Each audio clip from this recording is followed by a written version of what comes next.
driving home kind of pissed off, but looking at the opportunity I was just given, I guess I shouldn't have walked away, but kind of made me nervous. I told her I'd be back next week, but I don't know, I'm kind of glad she told me that I should probably go into politics, because I'm just going to focus on my own deal now. I don't know about teaching, maybe she's right.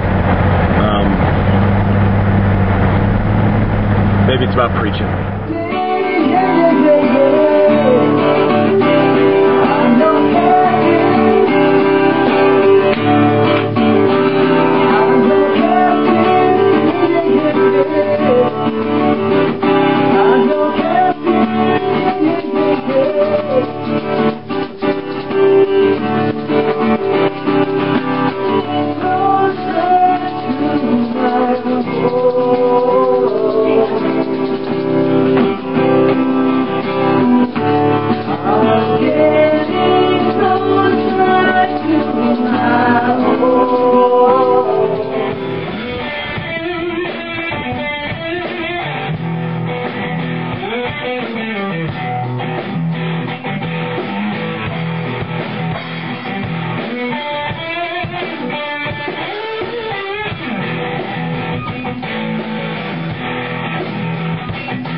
Beelzebub, the beast, he goes by many names, but does the devil really exist? We look at the science behind Satan. Plus, Laura and Megan sound off.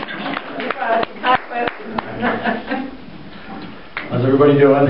How was your break? Did you get a break at all? I didn't get much of a break.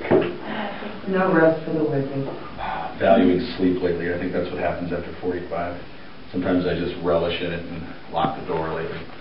I'm going to take a minute and write a couple emails down for you guys.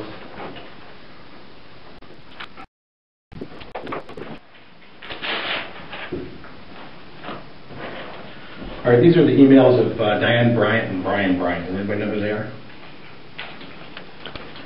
Well, they wrote that book that's in front of you. They're part of the people who put together all the books that we've seen in our ED classes. I've seen their names on just about all of them. And I was kind of interested in who they were. So I yahooed the couple up and found that they are a pretty impressive couple of professionals.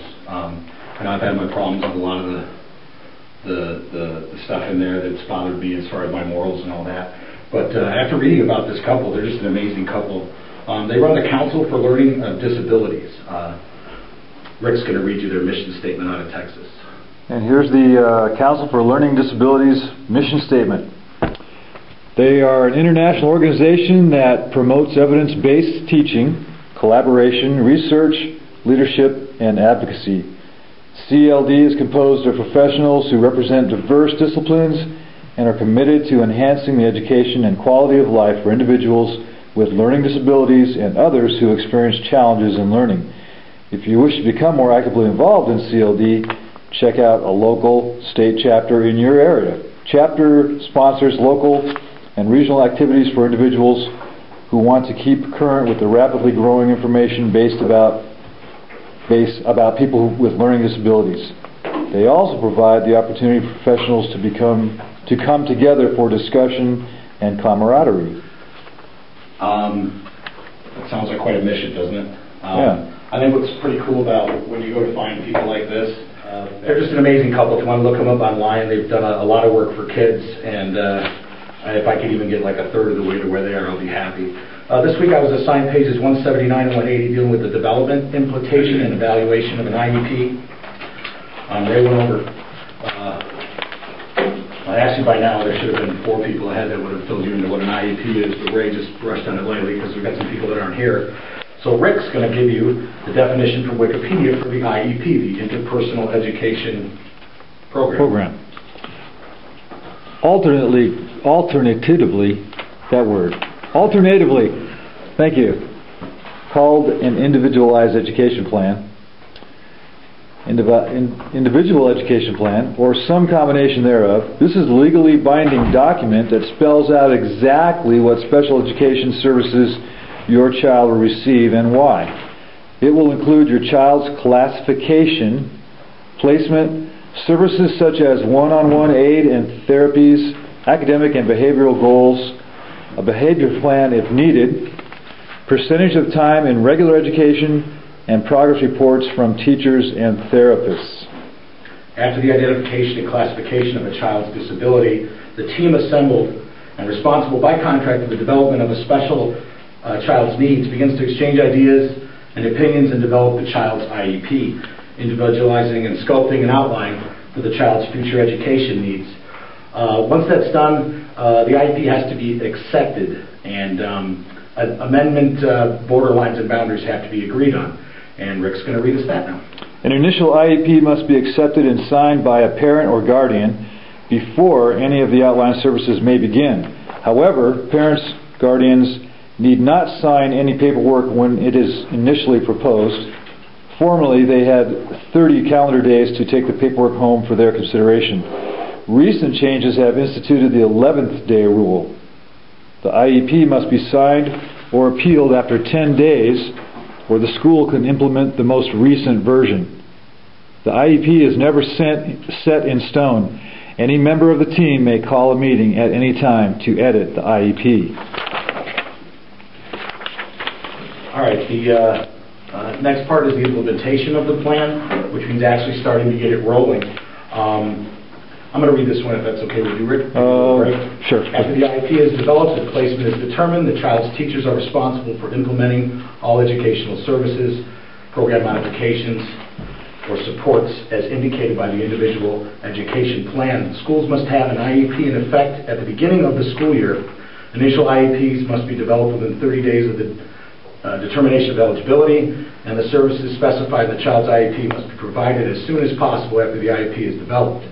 As far as reviews, reviews can take place annually or triannually, depending on the IEP and the student's needs. But most special needs students have some kind of review daily, depending mostly on their involvement and dedication of their parents. Those are the pros of an IEP. I think it's a pretty good idea. I didn't understand it. I didn't get a chance to get into it too far. I didn't understand, again, why we need to have something that protects kids, and then I'm just seeing on the other side of it, parents are going to be, well, what about my kid? I want a contract that guarantees my kid to have an education. I want to sign something that says you're responsible. I'm not going to go off on the cons. There might be some. I'm sure there are plenty out there. What I'd like to do instead is, instead of going off on the IEP and drifting outside the box, I'm just going to go back in time a little bit before IEPs and special needs legislation. There was a family who faced a long walk down the hall to the Phoenix Children's Cancer Center. As they walked, they took in the dozens of pegboards with pictures of bald children at camp and in treatment. They sat in the leather couch waiting room, all together as a family, brothers, sisters, mom and dad, waiting that 90 minutes of stress-filled, absolutely horrible gap while test results are formulated and prepared for them. You can't imagine the uneasiness that had to be overcome by the parents as small talk and board games lightly filled the time, controlling the tears and the fears of where their lives were heading when they left the hospital that day. To their surprise and good fortune, the lack of white blood cells and iron in their son's test results was diagnosed as a result of infection. The family celebrated after getting to the parking garage, of course. They were told, though, the father was pulled aside by the doctor and told that the doctor had seen that the child had some symptoms of oncoming Tourette's syndrome. Does anybody know what Tourette's is? Tourette's? Yeah, for you to shout out things. It's a disease that's electrical. You tick and you whistle, and it's not all that. You know, I mean, there are people that are like that, but you're not going to catch them in a special needs education classroom.